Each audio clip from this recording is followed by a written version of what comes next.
Okay. Okay, hey guys. So this is that extra lecture which I promised, where I'm just going to cover just for hopefully for 20 to 30 minutes, not too much, just to finish up the material that I didn't quite get to today, which I think is going to be really important material. It's going to be really important for the stuff we build on later with protein function and enzymes. But also is likely to be very important in your careers and things. It's when this starts to get applied, which is where it's going to get really important if you want to be medic or want to go into research or a vet or something like that. So I hope that you will find this useful. So we went through all of this, just characterizing what causes a protein to fold and all of the different bond angles and things which cause the secondary structures to come together. And the secondary structures come together. We have the primary structure, just the sequence of amino acid that comes together to get those locally folded areas of the polypeptide chain. And then these locally folded areas, there's been like an intermediate in between here where you may have several of these coming together to form a larger kind of intermediate secondary structure, but eventually you'll get the fully folded polypeptide tertiary structure, which will then, multiple of these may come together to form a quaternary structure. Some proteins are just one, but some proteins might be made up of multiple subunits. Remember the subunits? So this is 4 of them. So it's a tetramer. 2 of them are the same, 2 of them are different. So there's difference there. So it's a homotetramer. Mer just means that the many, and that comes up a lot in biology. And the 2 that are the same, they are protomers of each other. We covered that a little bit in the amino acids. So we talked a little bit about the globular proteins, but the main thing we focused on was the keratin. And the way that the keratin is 2 polypeptides coming together that is mostly helix. And these right-handed helix are wound around. And then, like a rope, you make a rope, a bigger, stronger rope by folding 2 ropes around each other. And so this is one rope, this is the second rope. They wind around each other to make a bigger, thicker, stronger rope. This subunit alpha, subunit beta is just 1 and 2. Doesn't refer to the secondary structures alpha and beta, it's just 1 and 2. Wound around each other.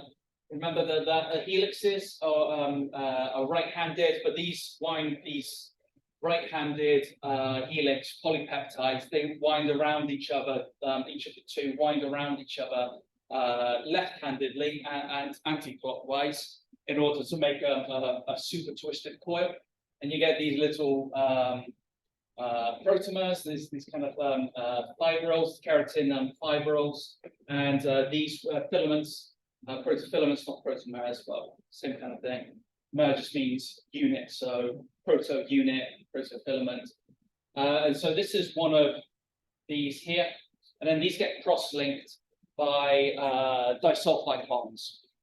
And in between these two strands, what kind of pulls them together are going to be, so remember, once the strands are formed into the dimer, the 2, then the dimers are connected by the disulfide bonds. But between the 2, it's just weak intermolecular forces, typically the hydrophobic effect, which is things like these hydrophobic amino acids that will be in the center here, kind of locking these into position. And so it's not one molecule, it's 2 molecules, 2 polypeptides pulled together by the lipophilic R groups. And these kind of chain together in order to make the bigger unit. Now, this is about as far as we go. So another thing that I'd like to talk about is when we talk about these, the folding of the proteins and those disulfides, you've got to be thinking about and the keratin being in hair, got me thinking about hair, and I thought this was a really good example of kind of illustrating what's going on. So I mentioned about the difference between keratin in rhinoceros horn and the keratin in hair. And in rhinoceros horn, there's a lot more cross-linking between the subunits by the disulfide bonds in order to get the in the rhinoceros horn. There's a lot more cross-linking. And that makes it stronger, but it doesn't make it more brittle. Whereas in hair, there's cross-linking, but there's a little bit less of it that gives it a more flexibility. But of course, it's not as hard as rhinoceros bone.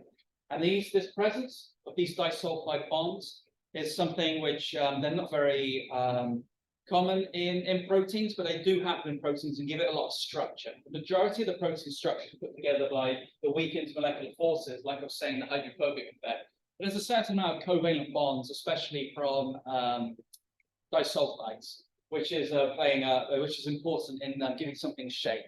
So it got me thinking about hair, and you got to think about how well if you apply heat to hair, that can change the shape of hair, and that's because the heat is playing around with the weak intermolecular forces and breaking some of those forces and bonds, kind of like how you apply heat to an ice cube and it messes with the forces in order to cause it to change state from solid to liquid.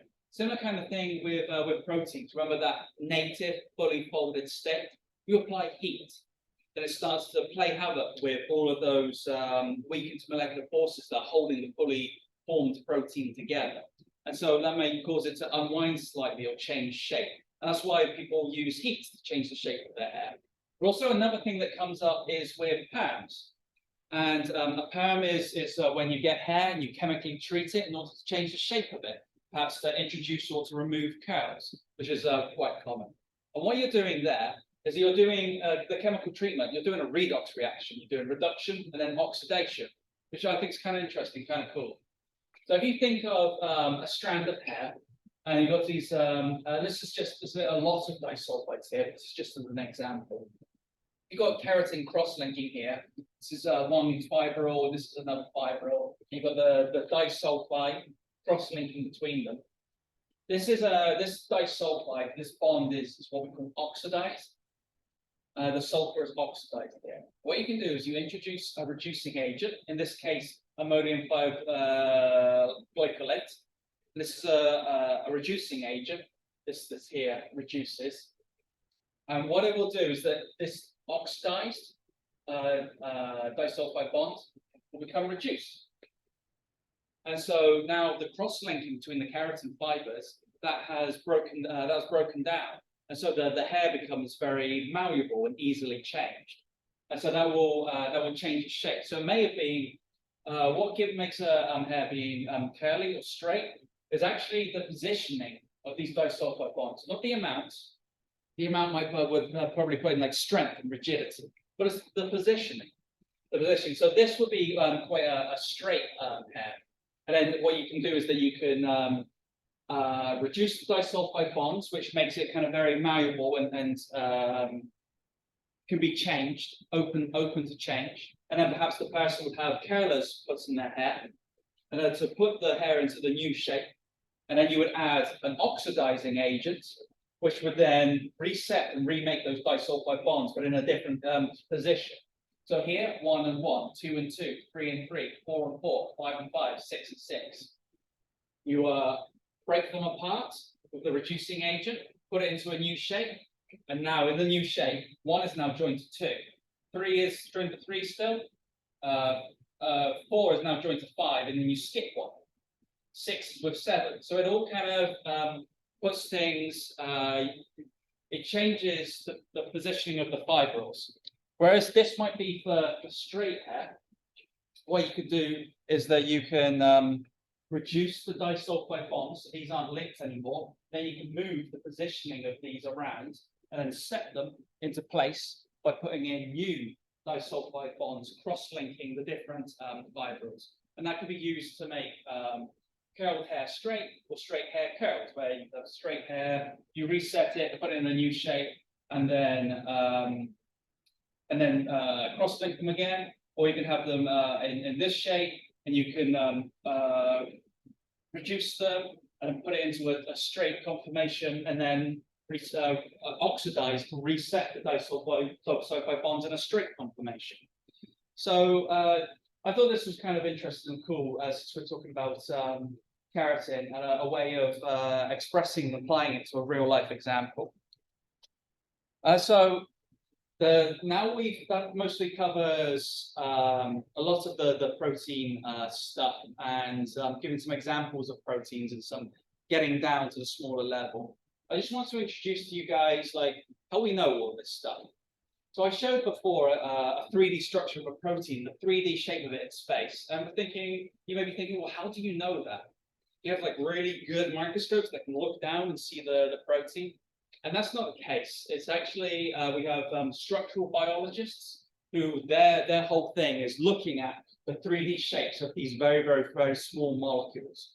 And I just want to introduce just a little bit about how we do that. We do that, well, the reason why is because when we know the shape of the protein, we can learn more about what it does.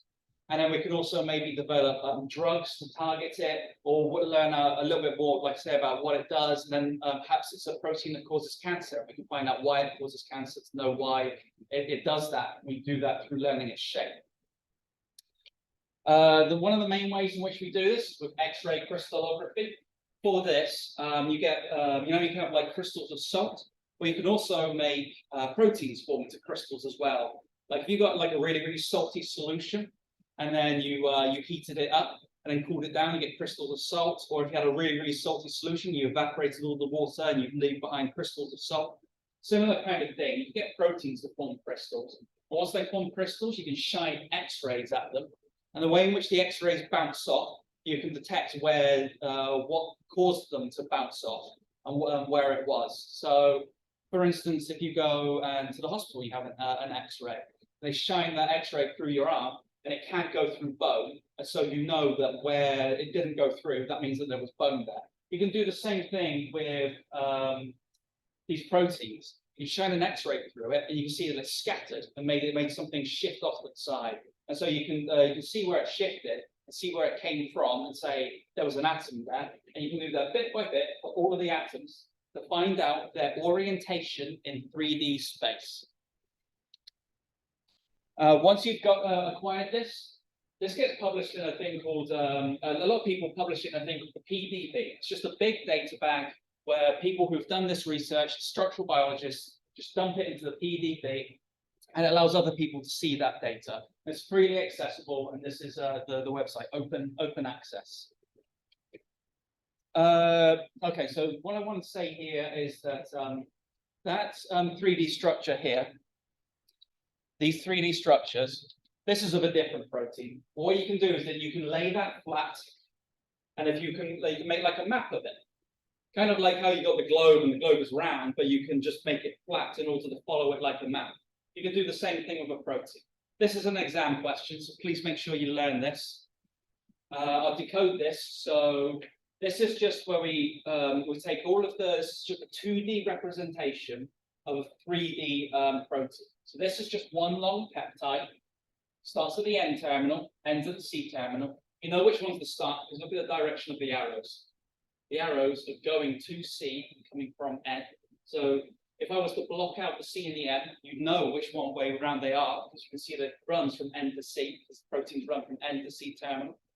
Whereas an arrow, that means a strand, and arrows together make a sheet. So this region is a sheet made up of 2 strands. This region is a sheet made up of 3, 4, 5, 6, 7 strands. These red cylinders, these are helixes, and these bends between them, these are the loops. So I want you guys to be able to get that and be comfortable with it. But it's like when I had that big rope that I had in class. If you got that and laid it flat, you can make a map like this. So it kind of give you a map of the 3D structure, all the secondary structures and their localization to make the final 3D protein. Because if you think about it, this here, 1 and 2, are next to each other and they're sequentially next to each other. But notice 34, 3, 5, 6.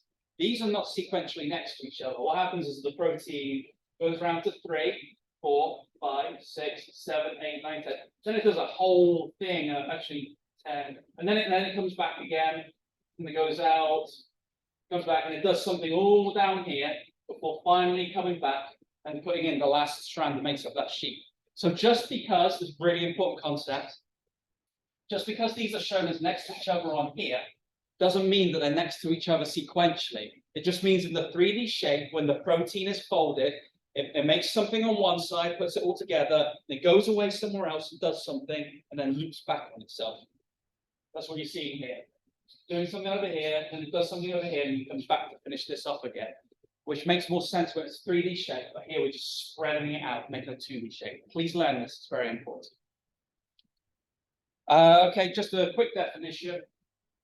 When you look at the sequence of proteins and you look at the 3D shapes that the protein makes, there may be certain areas or sequences that are common in several proteins. For instance, if you've got a family of oxygen carrying proteins, there may be a region in all of them that's preserved, conserved, we call that, conserved. There may be conserved regions, which are the oxygen binding region. And but the rest of it may be all different to suit what that particular protein is doing, but whether or not it carries oxygen in different parts of the body or something like that. But if you've got a region that's preserved, then those are going to belong to the same family. So if you've got similar primary and tertiary structure, then they may belong to the same family. Or if they're a little bit more different, so perhaps it's the proteins which carry gases that have a vaguely similar region, but it's kind of different. That'd be like a superfamily where it's a little bit more different, but still in the same kind of family. It's like, you know, your brothers and sisters you're going to be fairly similar to, and then your cousins you're going to be a little bit more different, but you're still all related. And then if you've got like a fifth cousin, well, that's when it's like something else really. But this is like your brothers and sisters that are similar, but kind of different. But they do similar things, come from the same family. This is like a cousin that's going to be even more different, but perhaps still kind of related. That's the way, that's the kind of way I describe it. These are all kind of evolutionary, you know, when you have a look at the evolutionary tree. Okay, so I'd like you guys to all watch these 3 videos. And what these videos are describing is just showing, it's just a visualization of how proteins come together. I believe this first one is giving, showing a protein coming together. It shows it as the amino acid sequence, numbers it, labels it, and color codes it. The reason why it color codes it, you know, so it goes like a rainbow and it starts off with red and ends in violet. But what you'll find is that at the end, the red bit is not necessarily next to the orange bit. It might be next to the violet bit, because although in the primary sequence, the red and the violet, the N and the C, are away from each other, in the end, they come back on each other because it's about the 3D orientation in space. This next one shows a prediction of a protein folding. So if scientists know what the primary sequence is, they put it into a computer and say, hey, tell me what you predict it will make. That shows it trying to figure out from the sequence, oh, this looks like it might form a helix. Okay, well, let's suppose that that is a helix. What would come after it? Oh, no, that'd be something that isn't compatible with a helix. Okay, maybe not. Let's try something else. That's kind of cool. Honestly, I can't remember what the third one is, but it's something along the same kind of lines, looking at how proteins fold and how they're related to each other. I hope that this will help. Oh, remember, native, fully folded, functional. I think I did define that earlier, but just a reminder. These are all proteins getting towards their native conformation. When proteins fold, they do it step by step. Think of all of those different amino acids, and all of them have got bonds between them, the psi, the phi, the omega. Think of all of, they could turn left, it could turn right, it can turn left a little bit, it can turn left or right, turn left a lot. All of those different combinations. How do you get from that to a full, fully folded protein? That's a lot of combination. What are the odds that's just going to happen by chance? Well, there's too many different combinations that it go to. So what it does, it reduces the combinations. You look at, instead of having all of these different combinations, if you just say, well, this bit folds first, and this is a smaller section, and then this bit folds first, and this bit folds first, but these 3 fold separately to each other, make 3 separate structures, then that's fewer combinations. And then these structures then fold together to make bigger structures, kind of like a funnel. So what it's saying is that rather than having the whole of the protein fold independently, chunks of the protein fold, because that reduces the number of combinations. If you had a combination block that had like 20 numbers, but you were able to tell whether or not chunks of that combination were correct, you would form the chunks first and then work out how the chunks come together. Well, you got a jigsaw puzzle, right? Let's say you got a jigsaw puzzle, it's a really, really hard one. It's just like shades of grey jigsaw puzzle. Trying to work out how they all come together may be really difficult. If you get the black bits on one side, the white bits on the other side, darker greys, the lighter greys, the mid greys, break it up into chunks, put those chunks together, and then put the whole thing together, much easier to do. That's what's happening here.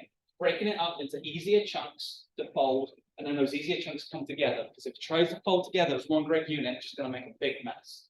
So a whole different, it folds stepwise in chunks. Okay, so remember I was talking about the native state of the protein, the fully folded functional unit. When you apply heat or some harsh conditions, you can cause that protein to unfold because it's only held together quite tentatively by weak intermolecular forces, like that the hydrophobic effect, putting things to the middle, or ionic bonds making things attract. If you apply heat or pH changes, things like that, it starts to interfere with those forces, and the protein starts to come apart. But different proteins will have different resistances. You got bacteria that live in volcanoes. So they have proteins that are very resistant to heat. So what we have here along the bottom, we've got temperature. Along the side, we've got percentage unfolded. At a low temperature, it's fully folded, nothing's interfering. But as you increase the temperature, it starts to unfold. And different proteins, two different proteins, will unfold at different rates because they may have different stability. And this is using what we call a chaotropic agent, which is a chemical which interferes with ionic bonds and causes proteins to come apart. Here, as you increase the concentration of this chaotropic agent, you start to cause the protein to unfold. If you do have a protein that is unfolded, this guy, Amundsen, what he did was he got a fully formed protein, and a protein is made up of the weak intermolecular forces and also a small amount of disulfides. What he did is they treated the protein, fully folded native protein, treated it with a chaotropic agent to break the weak intermolecular forces, treated it with a reducing agent, and made it go completely to not a straight line, but like, into a long strand where it wasn't folded anymore. And then what he did was that he removed the reducing agent, the thing that was disrupting the disulfides, or removed the chaotropic agent, and saw which one would cause the protein to fold properly. Because if you have an unfolded protein, and then you remove the reducing agent, so that now the disulfides can reform, they'll form in the wrong place because they don't know where to go. They'll just go wherever. Whereas if you remove the chaotropic agent first, the protein will fold into the conformation that's supposed to go. Then you remove the reducing agent, and then the disulfides will form to cement it into place. So disulfides usually form to cement it, but it needs to be in the right position first. Otherwise, those disulfides will form in the wrong position. Okay, sometimes proteins can't fold on their own. Remember those weak intermolecular forces, and that's stepwise, bit by bit. We've described that as just happening spontaneously. Some proteins can't do that on their own. They have other proteins, called chaperones, which help them. For instance, a chaperone can come in. This isn't a good example. The chaperone can come in and can be like a barrel that the unfolded protein fits into, and that barrel is nice and spacious and roomy, so the protein can get around and fold into the place it's supposed to be in, rather than being too compact and not have enough space to move and go into the right position. Or it may be something that literally pins two parts together that are struggling coming together. Chaperone proteins are proteins which help other proteins fold. Another example is the protein HSP, heat shock protein. That's a different kind of chaperone. What it does is, remember I covered how how heat can cause proteins to unwind. You don't want a lot of proteins unwinding, because remember, the hydrophobic part of the protein is stuck in the middle. The hydrophobic effect is very strong. If a protein unwinds, that hydrophobic part gets stuck to the outside. And if it's stuck to the outside, if another protein comes along and had the same thing happen to it, those two proteins are going to come and stick together. And it's going to be very hard to pull them apart again. Kind of like if you've got an umbrella, it's supposed to be the right way around. If you blow there's a gust of wind, it'll turn inside out, and then it might get stuck there. Similar kind of thing can happen. The hydrophobic core, if a protein comes unwound, the hydrophobic core can be pulled to the outside and stick to the hydrophobic core that's been pulled to the outside of another protein. The two of them stuck together. That can happen again and again and again. You get an aggregate. So heat shock protein, what it does, when heat will cause a protein to unwind, not good. Damage the protein, may cause aggregates. Heat shock proteins, like a little vice, jaws. When the body gets too hot, or tissue gets too hot, it'll go up to other proteins bite down on them and keep them in their shape so they don't unwind, to protect them, to prevent denaturation, unwinding, unfolding, to prevent that from happening, because that is bad. Okay, almost there, a little bit more. Very, very close to the end. Okay, when a protein is folded, when a protein is made on the ribosome, it's got to fold to its native state. It's going to have an intermediate where it's halfway between, but it's, you know, it's getting there. It's that local folding into parts, and it's on its way. This is the path from a string to a fully folded protein. Along the way, you've got an intermediate. Now, this intermediate, if you're not careful, it may fold incorrectly. Likewise, remember I said that the proteins, they're only held together by weak intermolecular forces. Something might come in to break it down, and to, you know, there may be heat, or there may be some mutations that cause it to unwind slightly. And if it unwinds slightly, or when it's still folding, hydrophobic regions may cause adjacent proteins to stick together. Now, you have what may happen is that if the protein goes the wrong way, either through on its way to folding, or when it's fully folded, something makes it unfold slightly. If you've got a few different choices. It can either fix itself. It can either be fix itself. It goes to an unfolded, misfolded protein. If it's in an intermediate, it goes the wrong way, or it's fully folded and it goes the wrong way, it becomes misfolded. Misfolded protein can either be repaired, it can be broken down because we don't want it anymore, or it may aggregate. Remember, I was talking about aggregate, where the hydrophobic cores end up go on the outside and sticking to each other. Proteins as well, continually being made and broken down, made and being broken down. They get renewed.